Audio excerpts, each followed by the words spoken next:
Hey, what's going on everybody? Rick here. I'm just finishing up my day at Islands of Adventure, giving you updates.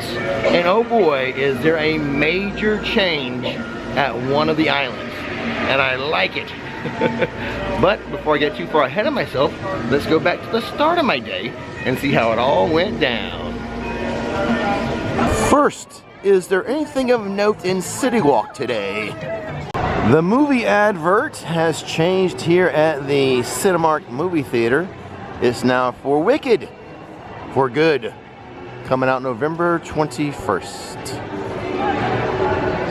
Also promoting the movie and merchandise, the Universal Studios store here in CityWalk. One of the window displays is now Wicked for good. Some holiday plants have been added around CityWalk. And here is our usual look into the Rip Ride Rocket replacement construction.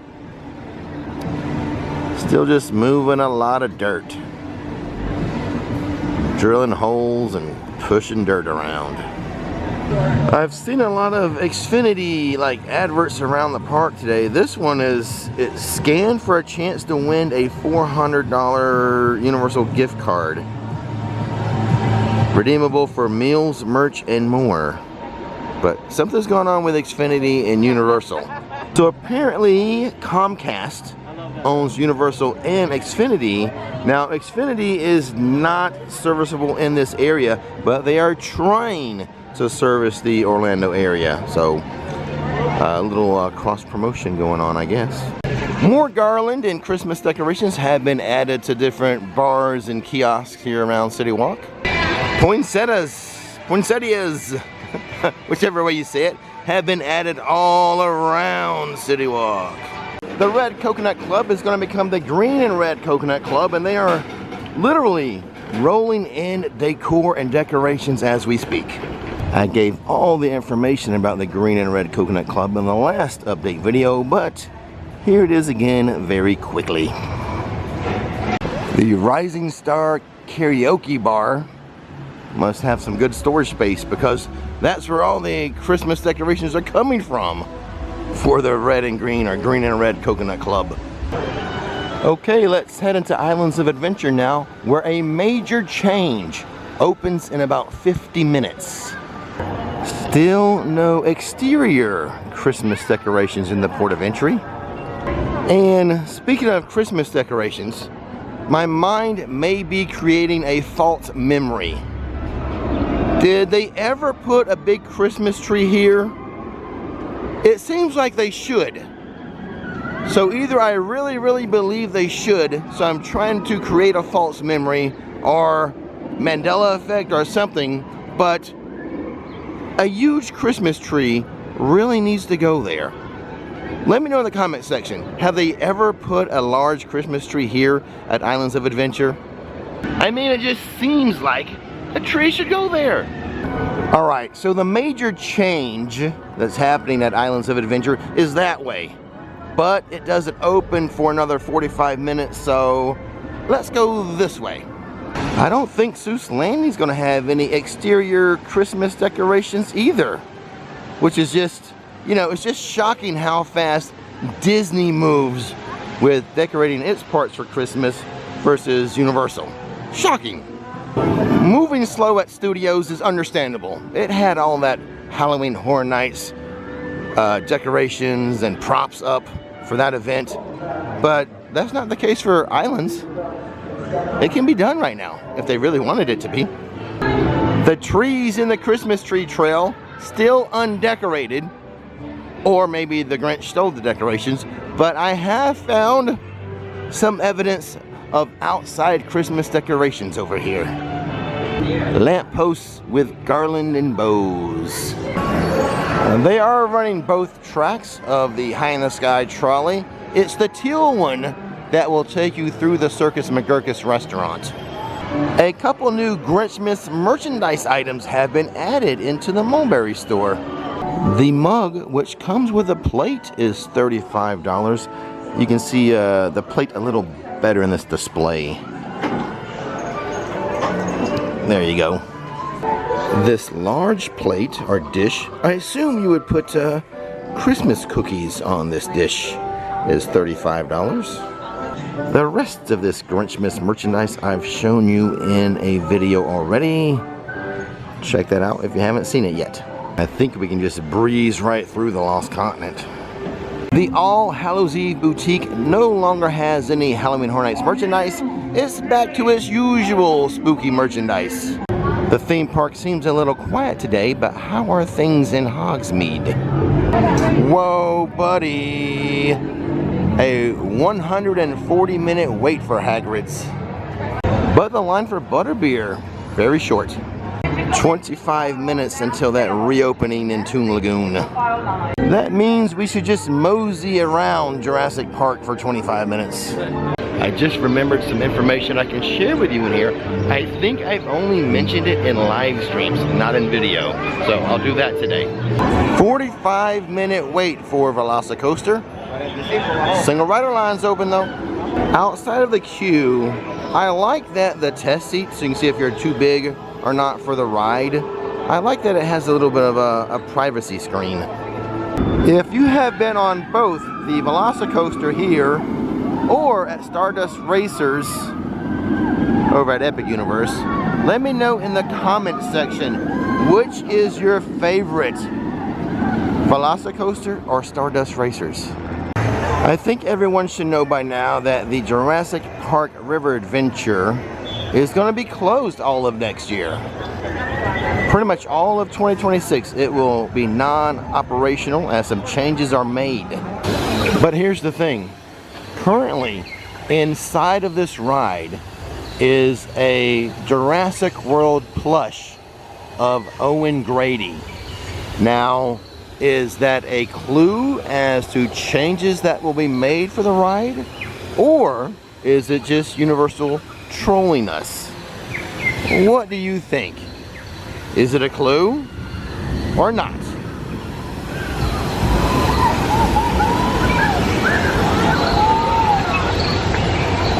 Let me know in the comment section. Now into Toon Lagoon, where I was told last week by a team member standing right here that it would open today.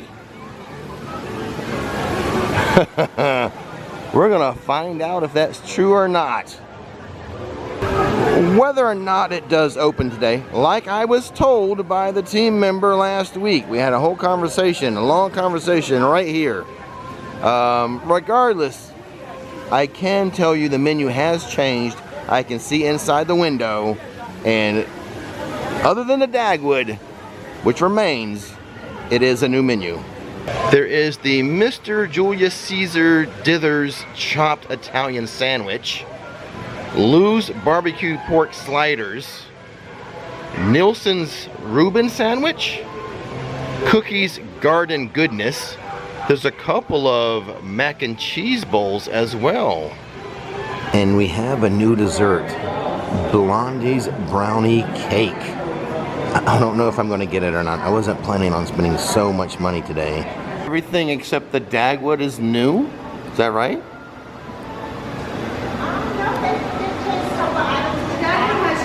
Oh, they changed it a little bit? Okay. So it's the same concept, but it has Okay.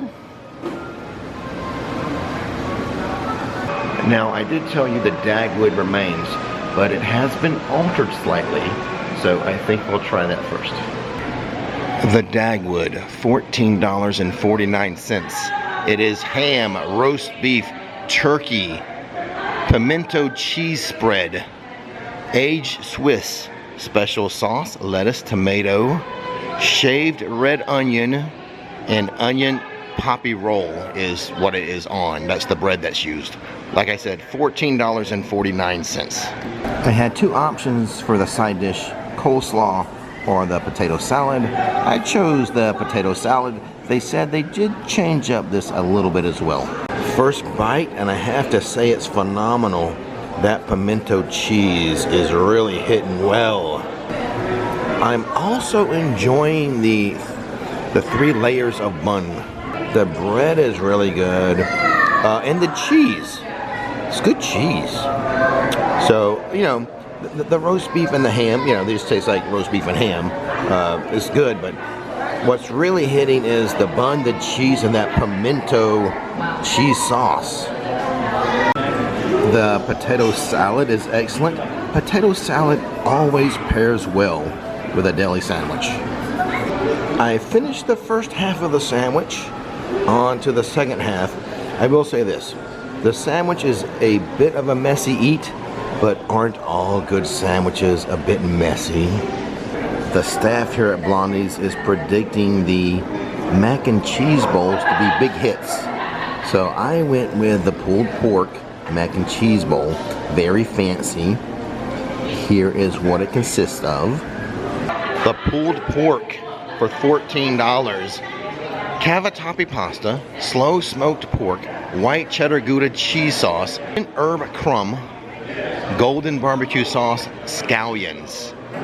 14 bucks.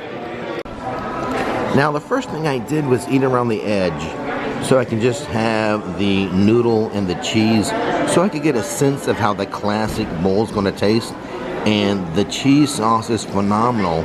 And I've never had that type of noodle before, that type of pasta. It is phenomenal as well. Now I need to dig into the pulled pork section of the bowl. This pulled pork with the barbecue sauce is amazing. And I believe this is the same pulled pork that is on the new pulled pork slider. If that's the case, that is going to be one delicious slider, just like this mac and cheese is delicious.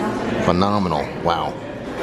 They describe the barbecue sauce as a golden barbecue sauce, but it is not mustard based. It's a sweet barbecue sauce. Think Sweet Baby Ray's. Well, all done with today's lunch. I'll be working my way through the entire menu as the days and weeks go on. Today's was phenomenal.